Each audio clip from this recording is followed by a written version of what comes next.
Without confidence, you can't lead your people anywhere.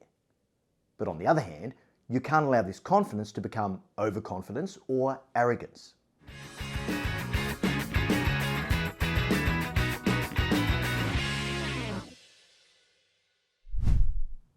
In the world of modern leadership, we're conditioned to believe that humility is one of the most essential characteristics for a leader to possess. And there's no doubt that some measure of humility is important, but it's so easy to misinterpret this to mean that we shouldn't display confidence, that confidence is somehow the enemy of humility. Nothing could be further from the truth. And in my experience, a leader who lacks confidence can be just as dangerous as a leader who lacks humility. So today, I want to get right under the hood to examine a few critical questions. Why is it so important for a leader to develop a level of confidence? What's the difference between confidence and arrogance? And how do you overcome that self-doubt that paralyzes many leaders? And when I was younger, I was pretty arrogant. I don't think you would have found me rude or socially abrasive, but I definitely gave the impression that I thought I was better than a lot of other people. I understand now where that feeling came from, and it certainly wasn't from my parents. My mother in particular was one of the gentlest, most humble people who's ever walked on this planet. I was gifted in two very important ways. First, I was born with a high IQ. And second, I was born to parents with an outstanding set of values. They believed deeply in the benefit of a first-rate education and extracurricular activities like music and sport. And they instilled in me and my four siblings the value of hard work and always giving our best. Being brought up in a competitive environment, I pushed myself to excel. And I did, both in my academic pursuits and in the sporting arena. But to be perfectly honest, I underachieved in both these areas because it all came fairly naturally to me. My outcomes were good, but they didn't live up to my full potential. In retrospect, I was just cruising along in third gear. I got by mainly on my God-given talents rather than doing the really hard work that would have brought out my very best. But I didn't realise this until much later on. As early as 4th grade in school, before my 10th birthday, I received accolades for being the only child in the history of my little primary school in the suburbs of Sydney to be awarded 12 straight A's in 12 subjects. What I didn't realise then was that I was swimming in a pretty shallow pool. And as I got a little older and wiser, that is by the age of 12, I was at one of Australia's top-ranked schools for academic and sporting excellence. Now in this company, it was all I could do to be one of the top 10 students in my class. Humility was starting to creep in. I was chipping away at my arrogance, but I wouldn't truly understand it until much later on. Because I could outperform my peers when I went into the workforce, I was pretty arrogant about my capabilities. I remember commenting to friends in my early days as a software developer that my boss was a complete idiot and I was already doing his job for him. Now this happened more than once in my first few years. And when I was promoted into a leadership role, this arrogance carried through. I was all about proving how good I was. And to lift myself up, I would subtly but unmistakably make people feel as though they weren't as capable as I was. Now the sum total of all of this was that I managed to achieve some superb results. But I didn't leave the people around me better off than they were before they met me, in any sense of the word. It was almost as if my success came at their expense. And that, my friends, is arrogance. It's worth me spending just a few moments to tell you a little about my sporting achievements, or should I say, underachievements. I could have actually been a pretty decent rugby player. Instead, I ended up being very average, for two reasons. The first is that I simply wasn't tough enough. I was always a little reluctant to go into a tackle with the same gusto that some of my teammates would, because in the back of my mind, I was afraid of getting hurt. The second reason was that I simply didn't work hard enough. Look, sure, I was fit and I trained hard in our team sessions, but I didn't spend the hours in the gym or take the time to perfect my skill set the way some of the top players did. At the University of Sydney, while I was busy failing my undergraduate law degree, I played rugby with some guys who went on to reach the pinnacle of the sport. One gentleman I played with briefly, because of course rugby is played by gentlemen, was Nick Farr-Jones. Now Nick went on to represent Australia in over 60 international matches, and he captained the Wallabies to their first World Cup victory in 1991. Don't get me wrong, I wasn't anywhere near Nick's calibre. But I remember as clearly as if it were yesterday. After team training on a Tuesday night, we would all have had our hot showers and we'd be in the grandstand bar drinking our first ice-cold beer. We'd look down on the poorly lit field and there was Nick, practicing his passing skills with the coach, Rupert Rosenbloom. Now sure, Nick was incredibly talented, but that's not the only reason he went on to be a legend of international rugby.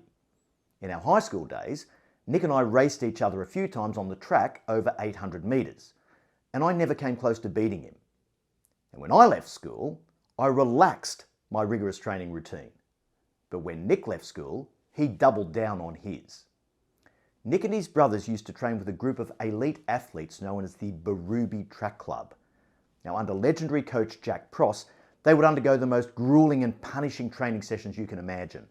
The ones where at least a third of the guys would be physically sick after the session because they pushed themselves to their absolute limit.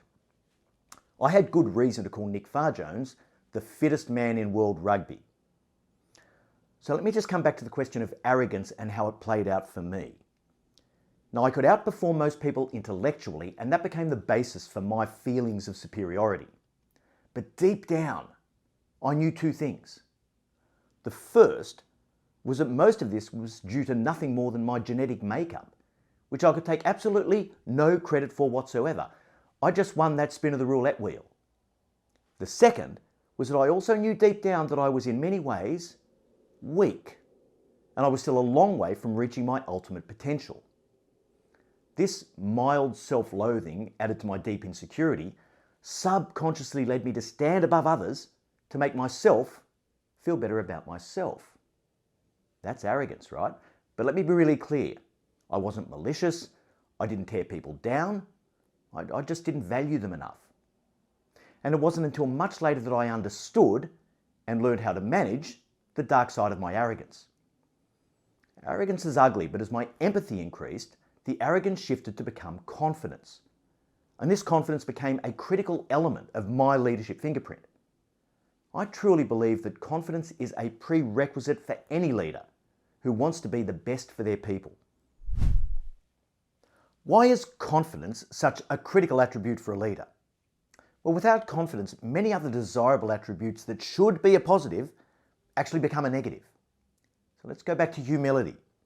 This is an incredibly important leadership trait, but if your natural humility is combined with a lack of confidence, people are going to see you as being weak, indecisive, and ineffective. They won't want to follow you. They'll feel insecure.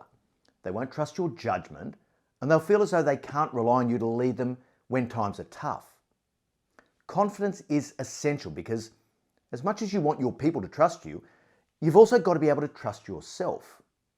To make difficult decisions in an environment of high complexity and ambiguity, you've got to be confident that you're capable of making those big decisions. To speak your mind and go against the groupthink that invariably develops in a corporate culture, you've got to be confident that your opinions and perspectives are actually valuable. To stretch one of your people, to perform in a way that exceeds their own expectations, you've got to be confident that it's ultimately the best thing for them. To make big bets on strategic choices, you've got to be confident that you have the right people around you and that they've done their homework. No matter how you look at it, without some level of confidence, you're going to find it much more difficult to lead for results. When you lack confidence, you'll procrastinate more on your decisions. You'll find it difficult to sort out good information from bad information. You'll struggle to mediate any points of disagreement in your team. Most importantly, when you lack confidence, two critical risks emerge in the way you lead.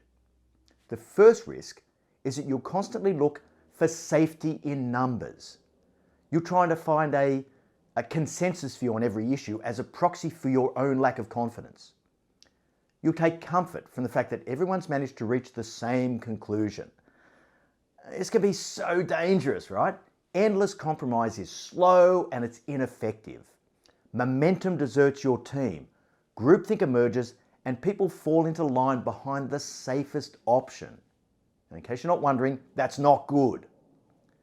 The second risk is that the loudest voice will prevail. And in the absence of your own confidence, you're more likely to listen to someone else who appears to be extremely confident.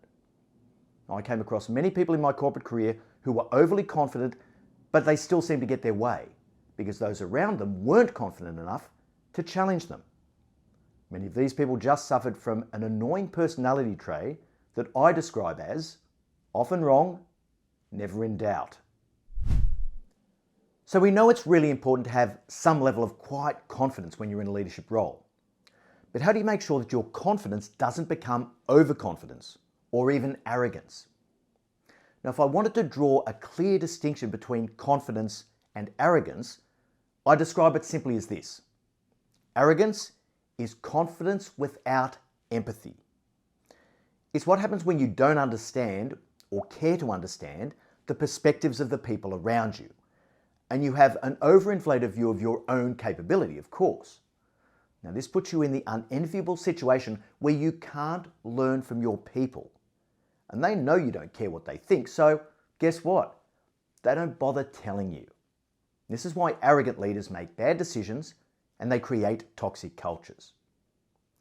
If I wanted to draw the distinction between confidence and overconfidence, I describe it this way.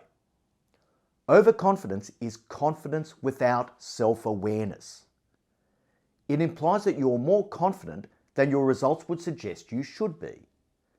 It means you can't accurately assess your own performance. Now, a confident leader looks at past mistakes and failures and says, that didn't turn out the way I expected. What can I take from that to become a better leader and not make that same mistake again? They build their self-awareness and competence at the same time. An overconfident leader looks at past mistakes and failures and says, I don't know how that happened. It certainly wasn't my fault. They blame everyone except themselves, which wouldn't be quite so bad, except that it completely destroys their ability to learn and grow. Overconfident leaders don't learn, they don't change, and they never develop the humility that comes from realizing that we all make mistakes. So how do you maintain a level of confidence without becoming overconfident or arrogant? Well, here's a quick laundry list of 5 things that you can focus on. Number 1, listen to others. And no matter who they are, what level they're at, or what role they're in, be open to the possibility that they may have something valuable to contribute. Number 2, seek feedback from trusted advisors to help you calibrate your view of yourself with how other people actually experience you. Number 3, work on your empathy. Being able to see the world through someone else's eyes is one of the most valuable life skills that you can possess. Number 4, remain curious. Instead of interpreting a situation by rationalizing it, seek to understand it better. Ask yourself the right questions. Why did that happen? What did I miss? What could I have done differently? Finally, number 5, carry out ruthless postmortems when something goes wrong. Look to yourself first and take accountability for the failure. Now, in my view, every failure in every business is a failure of leadership. If someone 4 layers below me makes a critical error, I first look to myself. What did I do or not do that enabled that person to make that mistake? Did I invest sufficiently in training and development? Did the leaders between me and that person clearly articulate the performance standard? Is the accountability culture strong enough? Was there sufficient support in terms of resources and information to make a better decision? It takes enormous confidence to operate like that, but it also requires humility, empathy, and self-awareness. Let's finish with a quick look at the role that self-doubt plays. Now, even the most confident leaders in the world experience frequent periods of self-doubt. I must say I'm not a huge fan of the popular phrase, imposter syndrome. I can sort of see how it can be useful in helping people to feel as though the doubts they have are natural. So from that perspective, it can be a handy lens to look through, I guess. But the danger is we may be tempted to simply dismiss our doubts, to just push them away and say, oh, that's my imposter syndrome kicking in. Everyone has it, and it's not real, so I'm going to choose to ignore it.